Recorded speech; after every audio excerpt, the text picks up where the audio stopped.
This podcast is sponsored by nobody. Hey dudes, this is Susie Stokey.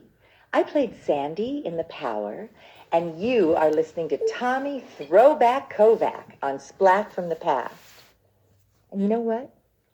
Tommy's Catholic. He picks his belly button for Lent. Hey dudes, welcome to Splat from the Past, the only 80s named horror and sci-fi show where things can get totally radical. Now today we are going to kick off Halloween October in style, because today I have got Ruthie Martinez, the Southern cutie Latina who played Pam in the 1985 horror cult classic The Mutilator, celebrating its 40th anniversary, and she will be my third guest from it, and I am so excited. I am just so friggin' excited. They did a sequel about a year ago, and I had heard that they were doing it. I haven't seen it yet, but she was in it as well as my past guest Matt Mittler, and I don't think Frances Raines was involved in it. Actually, no, she wasn't, because otherwise we would have talked about it a year ago. But nevertheless, Ruthie is also a teacher, and it's going to be a great conversation. I am so looking forward to this. She's a final girl, and I love talking to final girls. There's not a whole lot of them available out there. Also, rest in peace, Sam Sherman. He co-wrote, produced, and directed Dracula vs. Frankenstein. He and I were Facebook friends for like 4 or 5 years, and I was always DMing him to get him on the podcast because I had seen him, or I had actually heard him on another show. It was Cult Radio A Go Go, like around Halloween time 4 or 5 years ago and stuff. But I don't even think he ever saw my messages. It's sad. Man, all the guys that I want are dying before I can get them. But at least I had his buddies Graydon Clark and Gary Kent on, so that's a plus. But it's still sad. So yeah, here is my interview with Ruthie Martinez.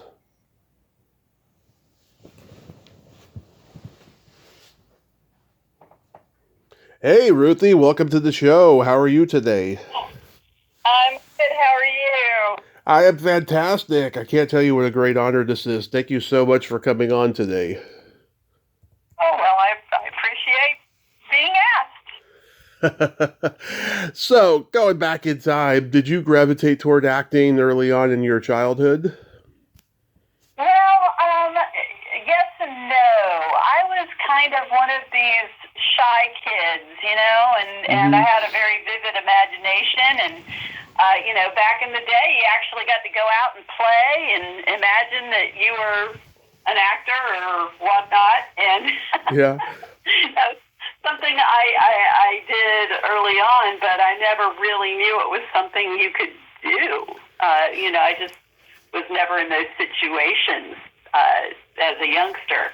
I got into it actually when I was 15. I did one show at my middle school, and then after that, my mom said, "Hey, let's get you out of the house," and took me over to our local community theater, and I started doing theater there. Wow. That just so you started doing school. So you started doing community theater. Did you do school plays? Well, the schools I went to really didn't have theater. Very little of it. So that my middle school did that one play, and I didn't even audition for it because I looked at who was auditioning. It was all the pretty popular girls, and I just didn't think I was one of them. I didn't audition, but the main girl got in trouble because she was smoking pot or something, and one of my friends said, "Why don't you try out?" And I did, and I got the part. So I did mainly community theater. It's interesting because I started at Raleigh Little Theater, and right now I'm directing a play for Raleigh Little Theater. It kind of comes full circle. It's been interesting. Wow, it's very traditional. Were you? Did you do dancing as well?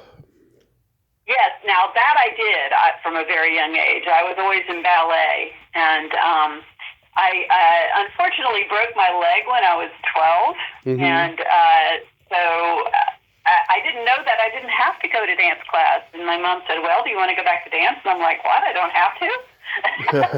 So I stopped dancing, which I kind of regret now, but I got back into it when I was in college, and literally I've been dancing all my life. My experience has been mainly in theater rather than film, and I've always been choreographing and dancing and doing all that. Do your feet still hold up after all that dancing? Actually, yes. I don't really want to say how old I am, but when I moved back to Raleigh a few years ago, I got involved with a senior ladies dance group, and these ladies are all older than me, and you know what? You can keep dancing your whole life. It's one of those things, Great. Yeah. Are you trained in all types of dancing, even tap and all that? Yes. I trained mainly in ballet, but then when I picked it back up when I was in college, I started doing tap and jazz and all of those things. And I was always a dancer, when I first started getting involved in theater, and then I got involved in the acting side as well. Nice. So after high school, did you attend college? I did. I went to UNC Chapel Hill, and that's where I was when I got cast in what it was when I got cast with Fall Break. Yeah. And then later they changed the name to the Mutilator. So thankfully, Buddy understood that it might be more advantageous for me to stay and finish my final exams before coming to set. So, I wasn't there for the first week or so of filming, but, So I was at UNC Chapel Hill. I actually was studying biology, but then started realizing, I'm in here with all these pre-meds, and what I'm spending my time doing is theater and acting. Maybe I should study that. So I actually had a double major in biology and drama, which is odd because all of your classes are on opposite ends of the campus. And I actually went later and got my master's as well. Yeah, biology, that's during the golden age of dissecting frogs and all that. Oh, yeah, but when you go to college, you're doing thyroidectomies on rats and all kinds of goodies. It was it was very eye-opening. Yeah, I'm sure a lot of places don't even have biology anymore because of all of that stuff, because now it's considered inhumane or whatever. Right. Yeah, back in the day we had, it was a botany department and a zoology department, and they were merging at the time, so some of my classes felt like you were taking two classes in one semester. But, at UNC Chapel Hill, that's how they weed out your pre-meds. So it was very challenging. All the courses were very challenging. Did you do any theater in college that stands out that you're proud of?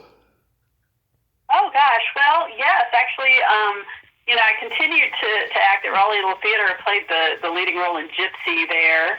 And, love it. When I was an undergrad at Chapel Hill, they really didn't have their department was more geared towards the majors. The graduate students rather than undergraduates. So, I did a lot of experimental theater and a few musicals. I did Company. I don't know if you know that show. It's all about marriage. Right before I got married.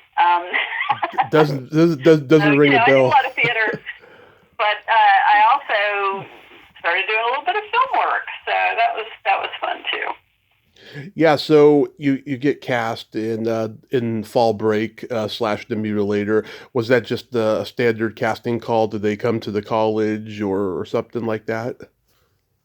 Well, this was so far back in the day. They used to put these calls in the paper. And so I went to an open call, and it's interesting.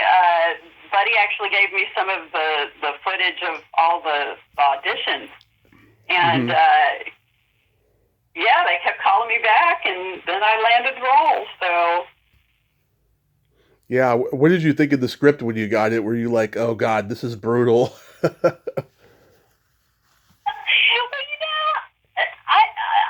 I was so naive. You know what I mean? It's something I had never done. I thought it would be fun. And Fall Break, it sounded like a fun movie. And, I just kind of, I didn't worry so much about the content of it because I got to keep my clothes on. I was a final girl. The good girls always make it to the end. Yep. I was just really fascinated. I remember the first day I was on set, I went to one of the rooms where they were doing all the special effects. And, of course, some of the people that had to get killed had body casts and head casts and, body parts are everywhere. And I was just fascinated. I thought it was awesome. Yeah. God, I love that. As you know, I've talked to Matt and Francis. They enjoyed making this movie. Everybody on screen in this movie looks like they're genuinely enjoying each other's company. Like you all became like one big happy family. Absolutely. In fact, I'm going to drop a little tidbit. I'm actually dating Bill Hitchcock. So. Wow. We reconnected after 40 years. I keep in touch with Matt and Fran. Now, Connie and why am I blanking? Maury were a little bit of the outliers because Connie was local. She didn't stay on set as much. Yeah. And Maury was a little bit older than the rest of us. But we were all there at the Oceana, which is a motel that Buddy owns at Atlantic Beach. And, that's very unusual for a film that everybody's kind of staying in the same place and interacting on a regular basis that way. So many films, people just kind of job in for a day or two. So because it is this kind of family atmosphere, we just all kind of fed into it, and we did become a really tight group, even the crew. I think all of us look back on it as a really lovely experience where we just had a good time. Yeah, was everybody like, getting high off camera and just partying? No, because our filming schedule was like, you had to be at dinner at like 3:00 in the afternoon, and then you had to be on set all night. And back in the day when we were making this in 1983, filming was a very different process than it is now. Of course. So we didn't have doubles. If you're a star, you have somebody to stand in while they were fixing the camera angles and the lighting and everything. No, we were our own stand-ins. So we would just be there while they're setting up the lights, setting up the cameras. I thought the cinematography was just beautiful. Oh, yeah. And so, so that's the fun times for me, was hanging out, and we filmed in this condo that was near the Oceana, and that we had dinner there, and they stocked fridge, so it was all very wholesome fun. Yeah, because so many of these. I'm sure somebody had more stories, but not the cast. We had to stay pretty lucid through the whole thing. Yeah, because so many of these teen horror movies have stories about people hooking up or just, getting high or drinking and partying because, they're all in their early 20s when they're making these movies and stuff. So, wow, to find that out, I'm kind of not surprised because you're all Southern for the most part. And so, yeah, I can imagine just, you're all being good and professional at this point. Frances, yeah, she was a lot of fun when I talked to her. Was she as fun then as she is now? Oh yes, yes, absolutely. I actually got to go visit her. It's been a while now with my kids, but I haven't seen her of late. But we've talked many times. Yeah, she's lovely. Yeah, she was just so much fun, and I was dreadfully sick. I had COVID when we talked last year. Oh no! Yeah, I went Oh back. no! I went back and listened to a little of it the other night, and I was like, "Oh my God, you could just hear it in my voice." I mean, it sounds like I was pretty sick, but I toughened it out, and I just had fun. We talked actually a little bit longer than I talked with Matt. It was a pretty long one. Um, Wow. how was Buddy as a director? Great, Mm-hmm. great. But we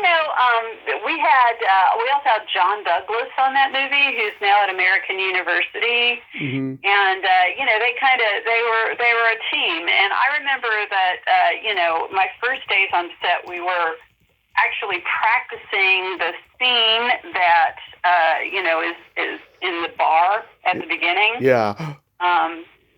And we spent a fair amount of time on that, but other parts of the movie, it was just kind of you jump in and you make it happen. I know that and he was he really trusted us as actors, and I don't remember any particularly intense one-on-ones with him throughout, but we just got suggestions and how we were going to stage certain things and what was happening, and then we make it happen. I know that whole last sequence that I did, with being in the closet and throwing the sinker and running Jack into the wall and all that. I mean, that was all filmed in one night. Wow. I just remember it's the only time in my life I can remember sitting and not thinking, because the takes were so intense, and we would do, 14, 15 takes of something. And I would just, between takes, just be totally blank. Yeah. Waiting for action again. It just took a lot out of you. Yeah. Did he give you guys any freedom to improvise? To a certain extent, yes. I'm a rule follower. I always stuck to my lines, but I know that Bill, actually improvised a couple of things here and there. And, that whole sequence when we're at the beginning where we're driving around in the car, he decided that let's stop the car. I'm going to go out and pretend to pee. And he looked at me. I'm laughing uproariously at that. And they kept it in the final cut. So, hey, Yeah. Yeah. Do you still have those Jackie O glasses? Oh, my gosh. I had them for a long time, but I think they've gone bye-bye. I'm trying to think what I have. I actually have some of my costumes from the Mutilator 2. Mm-hmm. But nothing from Mutilator 1. Oh, God. Is Jack Chatham still alive? Jack Chatham is still alive, and he is a lovely, lovely man. He is the nicest person I know. He actually lives at the same retirement community that my parents are at, so I do get to see him occasionally. I just went to his 97th birthday party in August. Oh, wow. That must have been a lot of fun. Oh, my goodness. He's just so lovely. And they kept it small. He's wheelchair bound now, but he was a basketball coach. Mm-hmm. And a model, and was very fit. So, it's a testament to staying fit and active. You're going to live a nice, long life. Yeah. Do you have any favorite kills in the movie? Well, thankfully I wasn't involved in all of that. Yeah. But I do remember my favorite thing, honestly, was we're all playing Monopoly, Mm-hmm. and I had to flip Bill. That was great fun. and also that that opening sequence was just so much fun. What I thought was really interesting about that is, the original plan, the bridge at the time that went from Morehead City to Atlantic Beach was one of these bridges that was a turntable bridge. Mm-hmm. The center section would lift up and turn, and they decided that we couldn't do that. We wanted to do that kill sequence with the bridge, not with slamming him into a wall. Mm-hmm. And if we had been able to do that, it probably would have been really, really cool. But they decided we couldn't close the bridge down long enough to do the filming. But they closed the bridge down for the opening credits at rush hour. So I don't understand. Yeah, Francis in the swimming pool, that one's my favorite. And it's funny, I realized there was more slasher movies with hook killings than people may realize during that time. Really? Yeah, there was this one slasher movie that came out around the time that this movie was being made called The Final Terror.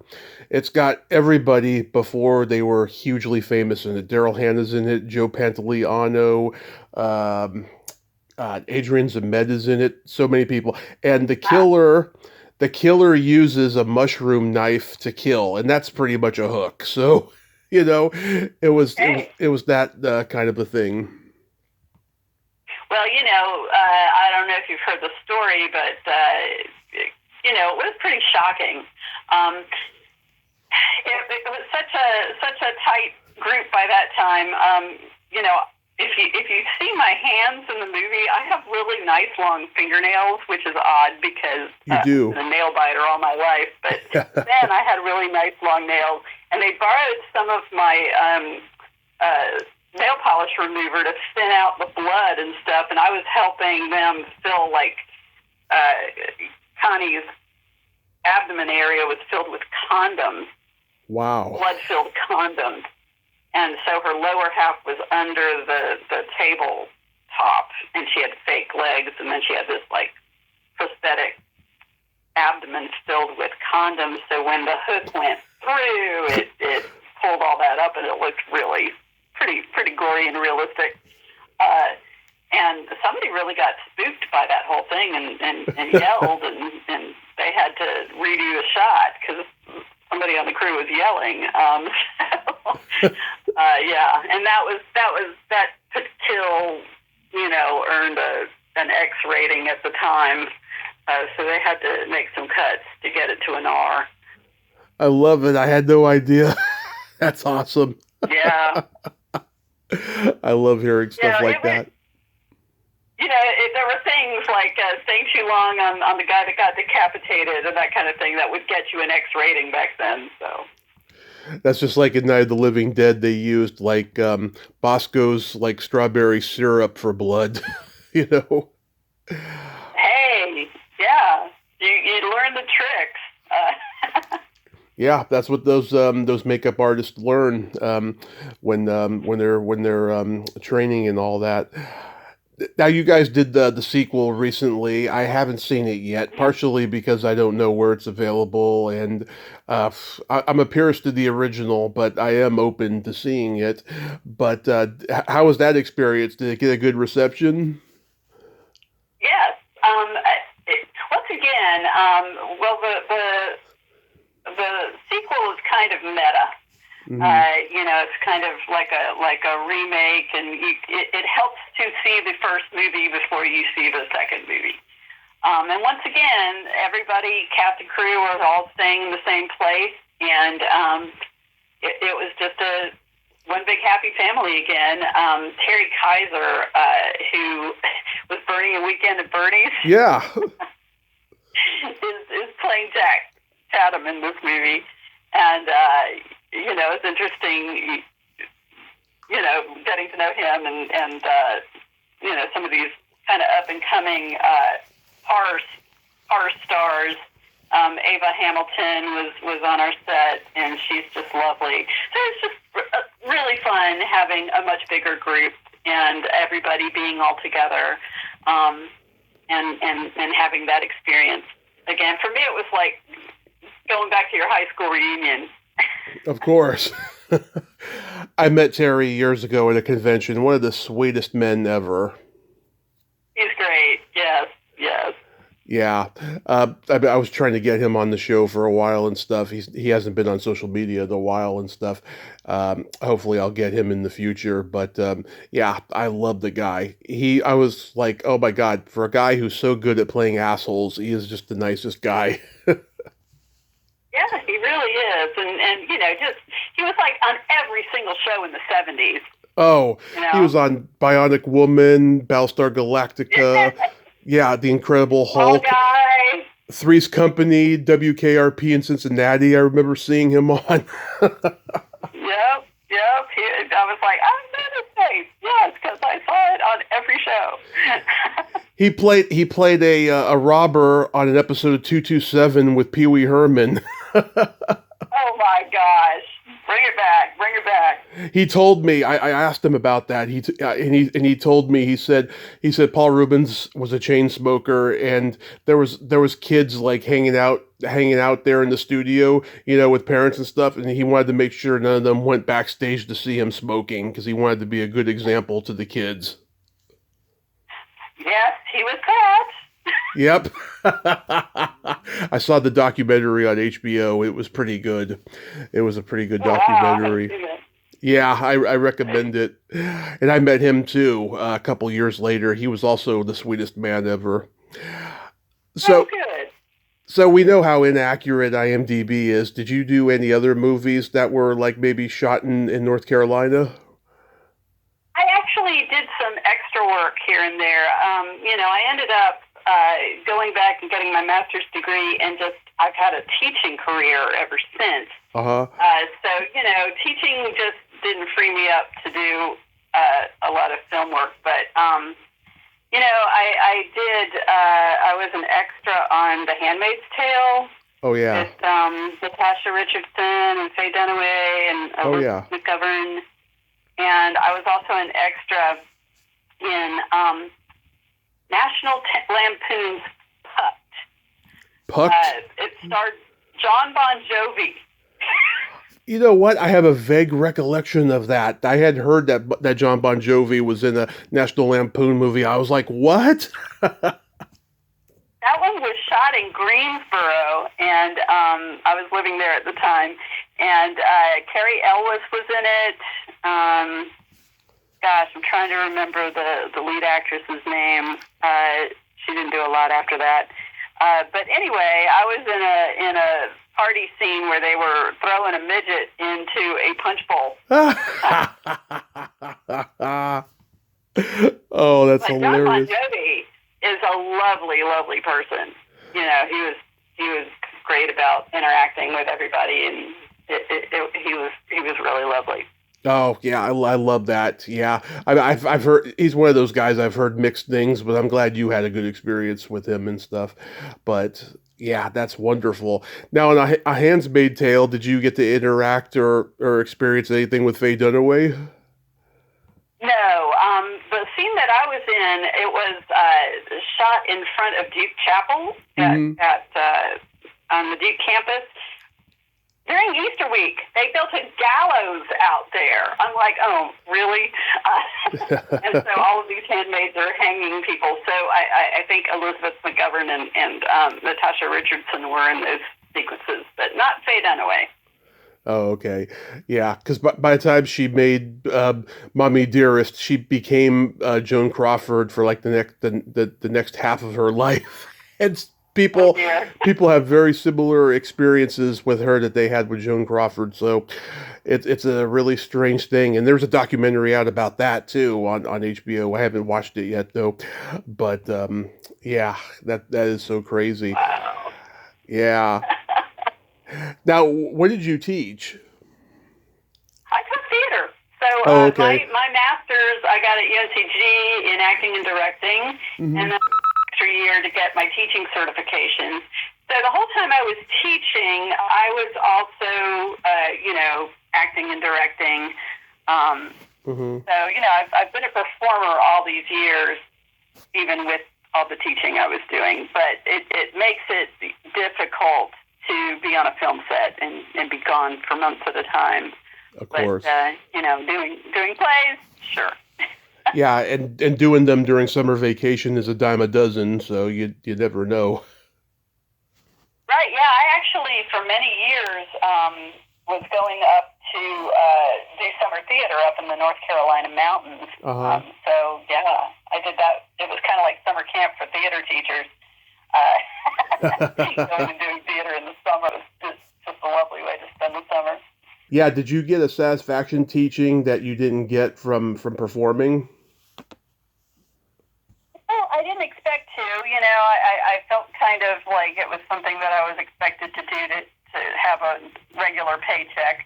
And it was very challenging. I will say I have the greatest, utmost respect for all teachers because we're expected to be a lot of things. And being a theater teacher is a lifestyle. I would teach during the day, and then I'd have to come back and do rehearsals at night and on the weekends and, run the theater in the summers. I actually taught for 20 years at a private school in Greensboro where I ran the whole theater program and did their high school plays and teaching. So, it's a lot. It's a lot. And I also have taught at a number of colleges. Right now I'm teaching online at a couple of community colleges. And pretty recently I was at Appalachian State University, taught at Salem College as well. So, kind of taught everybody from age 5 to 85, Yeah. And it is tremendously rewarding because I feel that, the talent that I've honed is encouraging people and helping bring out their best. And that's rewarding in a way I think, only concentrating on your own career could never be. Yeah. What's the play that you're currently directing? I'm currently directing Cinderella. Nice. They do it every year. This is their 41st year of doing Cinderella for the Christmas holidays at Raleigh Little Theater. Nice. And so I directed and choreographed it and helped rewrite the script even a little bit last year. And then they're having me direct it again this year. But, over my career, gosh, I have directed, if you name a musical, I've probably directed it. Wow, a lot of the theater companies out here in California, they do A Christmas Carol or The Nutcracker every Christmas. They don't do Cinderella. That's so cool. Yeah, this is a pared down version of Cinderella that they've been given permission to kind of personalize it for Raleigh. Yeah. And, we've got little holiday touches in it, but it does make a lovely holiday tradition.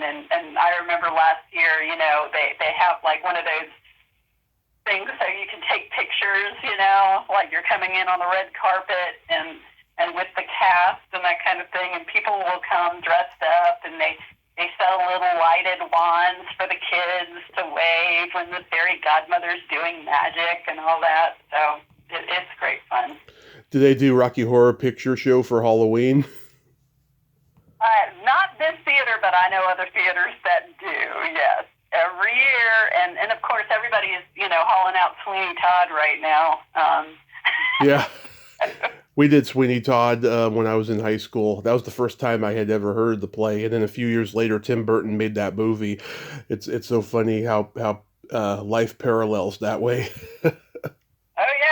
Oh, yeah. And, just as an aside, it's interesting. I've been in it so long that I've had different students make their careers in film and theater. And I just had one student just made her Broadway debut in Mamma Mia. Mm-hmm. I have another student that they just invited back last year to give the commencement address at the school, but she has had a career as an actor. She was on, she did Boardwalk Empire. Oh, yeah. She did, she was a regular on The Mysteries of Laura. Did guest shots in all kinds of shows, Grey's Anatomy, all kinds of things. And now she's directing and producing her own films. So, it's exciting. That's I have wonderful. another student that's writing screenplays, another one that's doing music for the movies. So, I'm proud of them. They've gone out there and made it happen. That is so wonderful. That is just so wonderful. I know I've talked to a lot of actors who teach, and they have students who are, getting successful in the industry and stuff. Yeah, it must be gratifying. It is. It makes me feel that all those long hours and hard work was definitely worth it. It had an effect. Yeah. Do you guys have any any reunions coming up at any horror cons or anything? Well, as a matter of fact, Bill and I were going to go with Buddy and Ann Hale and a few other folks from the movie. We went to in February. We went to MegaCon in Orlando.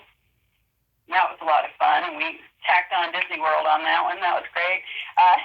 We were supposed to go to one in Syracuse, but Bill and I both got COVID, so we couldn't go. But every once in a while we'll do one of these. I call it my alternate universe.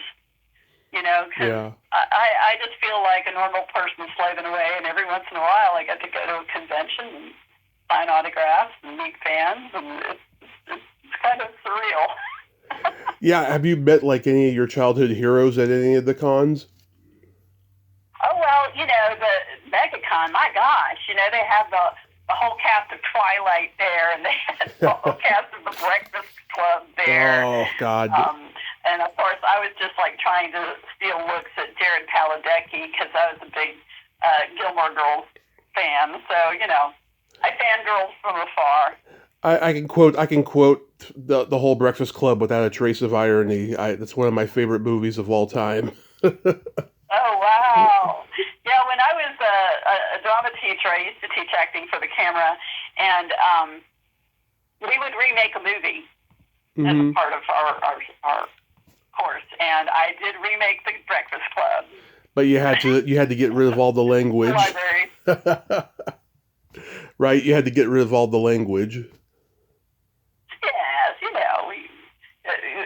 was definitely a homemade version. But, honestly, the basics of film acting you can do without having all the trappings, Yeah, I quoted the Judd Nelson joke that he tells while he's crawling through the pipes. I quoted it on Facebook last night. It's a classic. Yep, it sure is. Wow, that is so wild that you and Hitchcock are dating now. So did you two have a crush on each other back in the day? Okay, yes. I think at the very end of filming, we started dating. But, I was in college. He was, looking at what he wanted to do.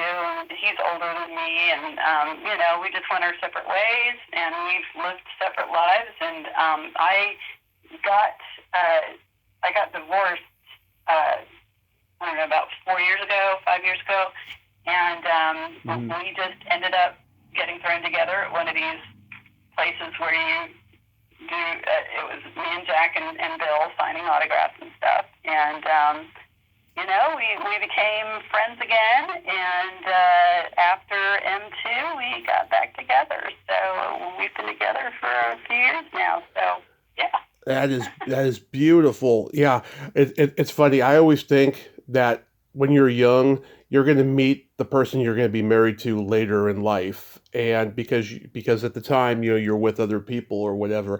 Like Anthony Edwards and Mare Winningham on Miracle Mile, they met in 1988. They got married maybe 12 years ago. Wow, yeah, you hear these stories a lot. I thought it was just so unusual that we got back together after 40 years, but it happens. It happens. Oh yeah, you meet your high school sweetheart, later in life and stuff. Yeah, it's crazy how love works sometimes, but that's just so wonderful.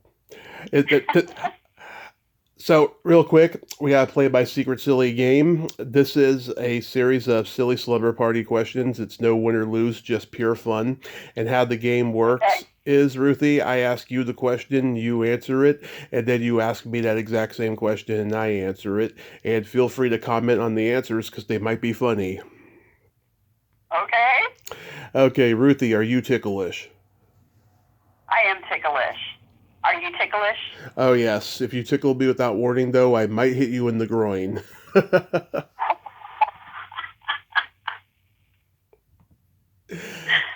Is your belly button an innie or an outie?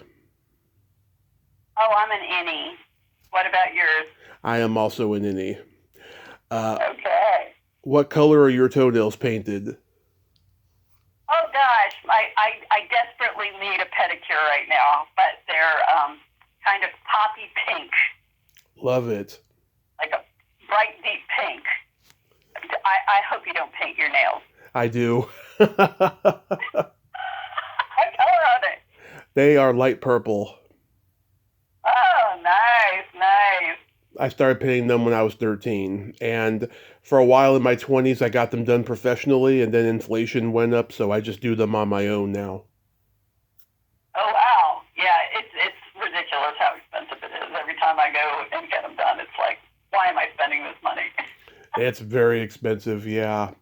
What would you say is your best personality trait? My best personality trait is my ability to encourage other people and support other people. What about yours? I have empathy, and I have no filter. Ah, lovely. I'm a Gemini. What can I say? There What you go. What's your guilty pleasure? My guilty pleasure is I will watch reruns of the Dallas Cowboys cheerleaders. I don't know why I find such comfort in watching all those girls try to audition, but there it is. Really? Do you have girl crushes? Eating pizza and watching a raunchy sex comedy movie. Oh goodness, what's your favorite raunchy sex comedy? Probably Animal House. Okay, yeah, okay, good one. You sticking to the classics. Absolutely. Yeah. That movie has impacted my life since I was 4. Me and my dad used to watch it when my mom wasn't home. Oh my. Yeah, you need to talk to Bill. He's still quoting it. Okay. If you could have anything named after you, what would it be? A theater. Nice. A theater. I have put a lot of love and blood into those spaces. So yes, that would be it. What about you? A vibrator.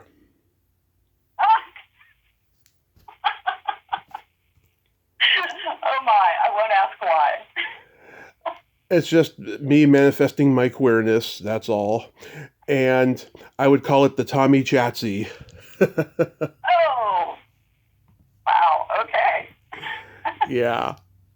And then my favorite question, is there a stinky smell that just makes you gag? Oh, I've been around too many kids throwing up, so yes, that would probably be it. That's a popular one. Vomit is a very popular one. Yeah, it's not, no. Mm-mm. Yeah. What about you? Either farts or feet. Yep. Yeah, those are high on the noxious scale as well. Those are the classics. Yep. I asked. Well, as a teacher, I've had them all. Yeah.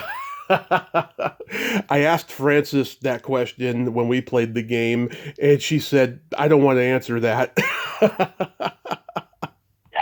Mm. I have no idea. I have no idea, and I can't even imagine what it was. Ruthie, thank you so much for coming on today. You are just so delightful and a lot of fun, and it seems like you're living your best life. I hope a reunion happens in California sometime of the Mutilator, and then I'd come out and meet all of you guys. Well, that would be lovely, and thank you so much for having me on. Yes, and I have to say, you are still a cutie patootie, and you are the very definition of Southern hospitality. Well, thank you. I appreciate that. My pleasure. You have a great holiday season, and be safe out there. All righty, you too. Thanks so much. Thank you. Bye-bye. Bye-bye. Well, there you have it. Ruthie Martinez, ain't she a sweetheart? Oh my God, I just love her energy. I love her laugh. She is just so sweet. Yeah, it's funny that the California convention scene, they like to have popular people. They don't like to have really, really obscure horror cult classic people at the cons, but I hope one day that changes, and that would be great to go meet her, Matt, and Francis at a con somehow, and Hitchcock as well. That's so wild that they're dating later in life. You know, I mean, yeah, like I said, you meet your soulmate early on, and sometimes you don't get together till later in life. I long for that myself. Well, until next time, this is Tommy Throwback Kovac saying, there's no shame in living in the past because the present sucks. Later, dudes!